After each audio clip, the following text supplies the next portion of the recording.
yung DOTR at saka LTFRB, nag-ikot rin po kami a day or two nung nag-ikot po kayo bago mag-undas, at nakita rin namin po yung report nyo, no? Yung observation nyo po. And later naman po dating si LTFRB Chair Guadis, and eksakto po yung naging response niya was based on the comments that you gave and what we found out.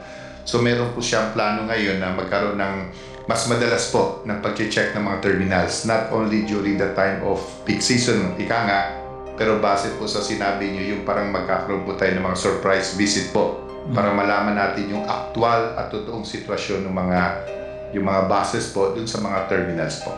Kasi po kung gagawin niyo po ang inyong trabaho na maayos, I guarantee you, wala pong maaksidente na bus na ang dahilan ay mechanical or nawala ng preno.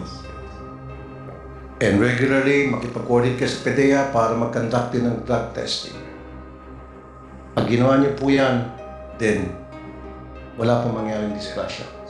So ayoko na po marinig sa ulitin na nadisgrasya ang isang bus at may mga namatay ay dahil kapabayaan po ng DOTR, which means hindi ko kayo nag-conduct ng mga pag-inspect sa mga bus na ito to ensure na sila roadworthy bago magbiyahe. Ano po?